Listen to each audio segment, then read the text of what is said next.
This story is all about hustling. You see, hustling is in my DNA. My mama was a hustler, my aunties were hustler. These were women who worked one, two, sometimes three jobs to lift themselves and their families out of poverty. I remember the moment I realized it. It was 1980. I was a latchkey kid in about third grade. Our family lived in a cramped, two-bedroom subsidized apartment in Houston. I got home from school, let myself in the house, and started doing my homework. It wasn't no snacks back then, y'all. You just had to be hungry until dinner time. That way, when it was time to eat, you ate all your food. Wasn't no leftovers. We ain't had no cookies and goldfish and frozen fruit pops like my kids have now. It was breakfast, lunch, and dinner. Period. So anyway, I'm sitting at the kitchen table trying to figure out how to use those greater than, less than, or equal to signs when out of the corner of my eye, I saw my mama get off the bus in her nurse's uniform. It was about 3 o'clock. She walked right in the house to start dinner. And wasn't no microwave or pre-wrapped oven meals. This woman was smothering chicken, baking cornbreads, and cutting up potatoes to mash them. And somehow at the same time, she was correcting my math problems, ironing my clothes, and combing my hair for school the next day because I had to have those bangs like Tootie on Facts of Life. And just in case y'all were wondering, I did have hair back then. She did all this before 5 because at 6 o'clock, she had to get back on the bus and go downtown so she could spend the evening at her second job, cleaning up dozens of offices in those skyscraper buildings that Houston is known for. It wasn't until the moment I walked across the stage at University of Houston in May of 2000, the first person in my family to graduate from college, that I realized her hustling paid for the journalism degree I was holding in my hands. When I started my career in broadcasting, I didn't go looking for a mentor. I just mirrored my mama's and my auntie's hustle and threw a little bit of that education I had on top of it to create my own success. Now, my boyfriend at the time had just finished a medical fellowship in Houston where I thought we'd make a life together when he suddenly, out of nowhere, took a job at a hospital in Minnesota. I I think he left Texas thinking he was going to get rid of me. Not. See, that brother made the mistake of moving across the street from a TV station in Minneapolis. So during one of my many visits to see him while Sean was at work, I got dressed, walked over to KSTP TV, and asked to see the news director. Now, there was no appointment, no calling to set anything up, no introductory email. I remember Chris Berg came to the lobby and I told him point blank, the only thing you're missing up in here is me. Now, as you can imagine, he couldn't quite figure out what to do next. He knew I wasn't leaving, and being Minnesota nice, he just invited me to the morning editorial meeting. Honey, I took over. I was in there pitching story ideas, writing for producers, working with reporters. They wanted me to stick around permanently.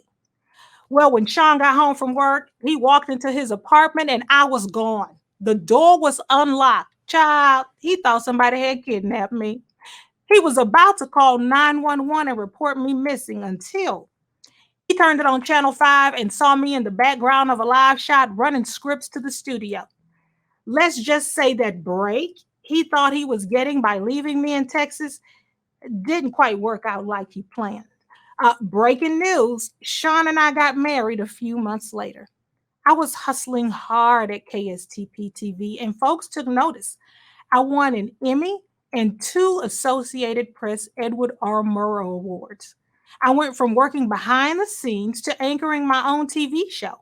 And then I found out that a radio station I loved and had been listening to was actually in the same building and owned by the same company. I thought I had won the showcase showdown on The Price is Right. I was I was hustling and harassing everybody at My Talk 107.1 until Kevin Berger, my good friend, found me a time slot. Just like my mama, I was working two full-time jobs and living my best life. My first son, Andrew, was born in 2009, and that kid was a little brainiac. I mean, he was so smart that he potty trained himself before he was 1 year old because he didn't like the idea of being wet. I was still firing on all cylinders. My hustle didn't slow down at all with just one kid. In addition to my TV and radio duties, I picked up a weekly features column in the newspaper. I thought, child, this being a working mama thing is a piece of cake. What are all these women complaining about? So at this point in my life, I'm about 40 plus years old. I figured we got to hurry up and have three or four more kids so we can have that house full of children we've always dreamed of. In 2012, my son Brandon was born, but something was different about him. When I talked to him, he couldn't look at me. He didn't play with his toys quite right. And before I could figure out what was wrong with Brandon, I was pregnant with my daughter Cameron, who did not meet any of her developmental milestones. Before Cameron could crawl, I gave birth to my youngest son, Daniel, who flapped his hands constantly and couldn't walk until he was almost 2 years old. Y'all, I remember the moment doctors told me that I had not one, not two, but three children with autism. When I left that appointment, I get I got in the car. Now, this was back when you could use your cell phone while you were driving. Remember that? I called all my jobs and quit. The hustle had come to a screeching halt. I got in the house, secured my little ones in the playpen, turned it on Big Bird, and let everybody on Sesame Street babysit them. Okay. I put an iPad in my oldest son's hand, gave him some goldfish to keep him occupied, and made sure he had something to eat. And then I grabbed every bottle of liquor I had in my cabinet. I crawled under my dining room table and laid there for 3 days, inconsolable. Now, my plan was to drink myself to death. But apparently, my insane college partying days with my friends Angela and Nicole had me numb to consuming large amounts of alcohol. It's a scientific fact. I'm here to prove it. So I figured I would stop eating, starve myself to death. I lost my will to live. And 3 months later, I lost 100 pounds too. With this short haircut I got, folks thought I was a man. On a side note, don't let those Kardashians fool you because when you lose a large amount of weight in a short amount of time, the first thing to go is your boobs. I remember shopping at Target with a red shirt on one day. Somebody thought I was a sales clerk. They were like, "Excuse me, sir, can you tell me where I can find the band aids?" I didn't have the heart to tell them that I wasn't a man and I didn't work there. So I went ahead and took them to the Band-Aid aisle since I knew where they were. And since, they thought I worked there, I went ahead and stayed for an afternoon team meeting. But seriously, I remember praying one day, asking God why he was punishing me with three special needs kids. I mean, I did everything right in my mind. I graduated from college. I had a productive career. I was married. All my babies had the same baby daddy. At least that's what it says on the birth certificate. But in the middle of my prayer, God stopped me and said, "This is not a punishment. I've given you a position, and that position is mother. Now get up, girl. Help your kids, and then go and help somebody else." At that moment, I got up off my knees and I got a new purpose in life. The hustle was back, baby. Only this time, I was hustling for my kids. I was hustling to get them into the right programs at school, hustling to find the best therapists. It wasn't long before they got better.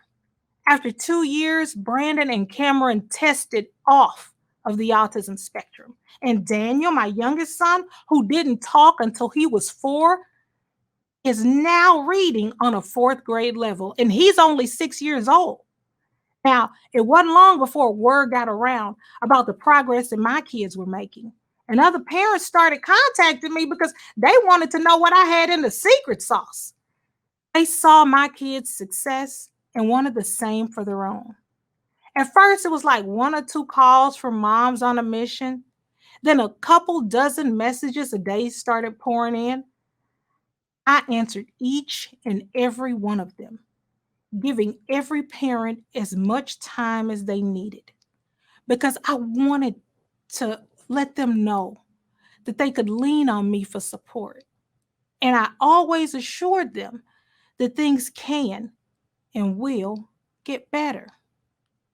I remember the moment that I knew that the misery that I felt at the time, having three special needs kids with autism, turned into a ministry for me. I answered 200 emails in a week. And I thought, you know what? I'm going to hold a free workshop to share with other parents what I've learned about autism. And my mom and my aunts and I, we went looking and we picked out a venue that held about 400 people. But that Saturday morning, when we opened the doors, more than 800 parents and teachers and grandparents and caregivers showed up who wanted to hear what I had to say. Now, the fire department showed up too because they had to turn people away. We had exceeded the building's capacity.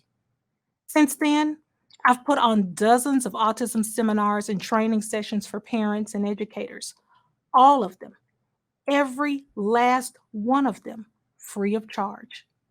I became known soon as Minnesota's autism mom. I've partnered with the NFL to create autism sensory friendly rooms and work with the Department of Health to promote early testing and intervention. When my daughter said she couldn't find a book about a little Black girl with autism in her school's library, I wrote one. And Cameron Goes to School quickly became a bestseller. Now, when my kids got better, I figured I better get back to work because the bigger they got, the bigger the grocery bill was. But for some reason, I had a hard time landing a job.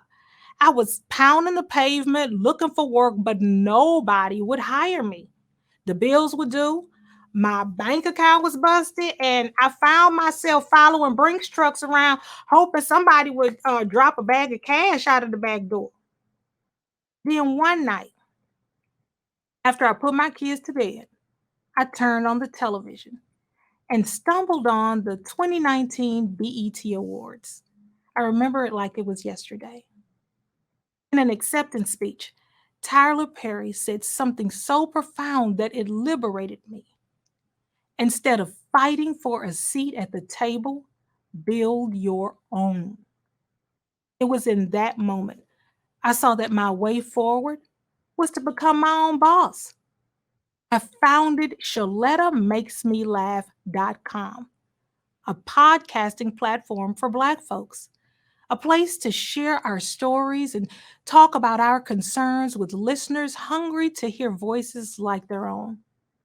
I connected with Black subject experts who had been shut out of traditional mainstream media and gave them a spotlight to share their knowledge as hosts. We launched 8 different podcasts with themes ranging from travel to mental health to autism awareness to corporate diversity. We fashioned ourselves as a one stop shop for cultural relevance and creativity. Now, listen, we cut some corners during COVID, but we persevered through this pandemic. And my business is still alive and thriving. We have 9 employees, including my children, Brandon and Cameron. Yes, honey, they work for me. The same ones who couldn't talk just a few years back are now hosting a hilariously funny podcast called Simply Autistic Siblings, a show for kids with autism. This is when, this is the moment that I realized hustling is hereditary.